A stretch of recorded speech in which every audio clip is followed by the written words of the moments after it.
to wannan ayar da kuma waccan ta can ƙarshen suratu taubati ita ce laƙar ja'akum rasulun min anfusikum azizun alaihi ma anittum harisun alaikum bil mu'minina ra'ufur rahim. wannan zaman kanta take wata baiwa ake gaya mana ta annabi alaihi salam shi ma rasulun min anfusikum daga cikinku kawunanku mai ɗabi'a da fahimta da komai irin naku wanda za ku fahimce shi zai fahimce ku isar da abu ta hanyar da za ku gane. Amma azizun alaihi ma'anit duk abin da zai wahalar da ku ya fi damunsa fiye da ku, sannan harisun alaikum mai fatan alherin da kuma kwaɗayin alheri gare ku fiye da yadda kuke kwaɗayin alherin ga kawunanku ko fiye da yadda taguwa take son ɗanta.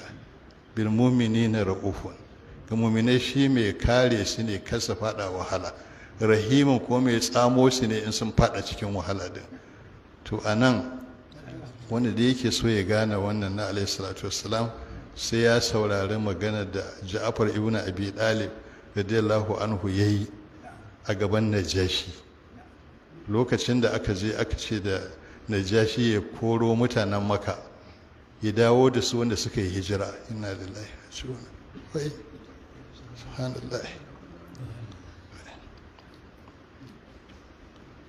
To shi lokacin da suka je sai ga mu mun zo mun gudo gurinka, Allah ne aiko annabi muka ba da gaskiya da shi aka tsangume mu, sai ce mu taho nan a gurinka ba a zalunta kowa.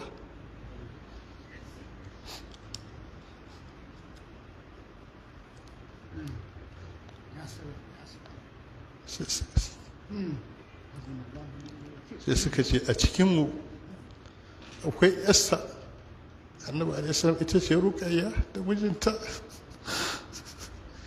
yana ji shi ce ba ya ce ɗaya daga cikin bayi tashi ka je ka ce ina gaishe ta ina gaida mijinta, su baƙi na ne na musamman a cikin gidana zan sauke su. haka ya ce. sai Ja'far ya ce ba za ta yadda ba, ce ra'ayinka ko nata ce nata ne, haka ya gina ta a kai. da za mu taho ma duk abin da za a yi a ware ta ca ta yi ba haka mahaifinsa ya koya musu. sai ce dole a cikinmu za ta zauna. ce to shi kenan bayan da zan yi, yana fi cikin kafirci. ce yar annabin ce to daban take da ita da mijinta, ka je ka ce wato baƙina ne na musamman kuma ina yi musu gaisuwa ta musamman. ya ce ku zauna. sai mutan Makka suka tura da kuɗi zinare, aka tura wakilai a je a ce a fito da su. da suka je aka gaya masa cewa baƙin nan mun zo mu dawo ka ba mu su mu dawo da su. to sai ya ce akwai su bayi ne suka guje wa iyayen gidansu, sai suka ce a dukkaninsu 'ya'ya ne.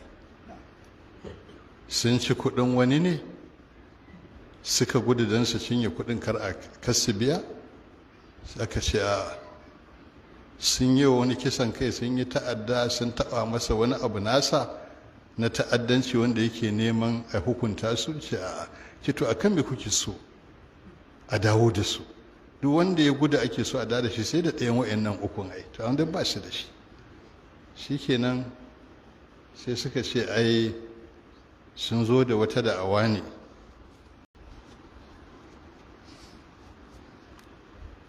wacce take raba kan mutane, take kaza kaza. to shine sai ya ce da shi Ja'far ibn Abi Talib, me zaka ce? sai ya ce kunna qaumun ahlu jahiliya, mu mutane ne na jahiliya. ya ce na atilfawa hisha, alfasha muke aikata kullum, wani si'ul jiwara, ba mu da aminci wajen makotaka, duk wanda ya makotaka da mu sai mu munana masa. wani akulul mai tata, muna cin mushe. wani abudul asnama, muna bauta gunki wanda muka sassaka da hannunmu ko muka gina da tabo. sannan ya akulu min alqawiyyu da'ifa, mai ƙarfi a cikin yana cinye mara ƙarfi ya murƙushe shi. Ya dinga lissafa abubuwa, muna shan giya, muna aikata haramun.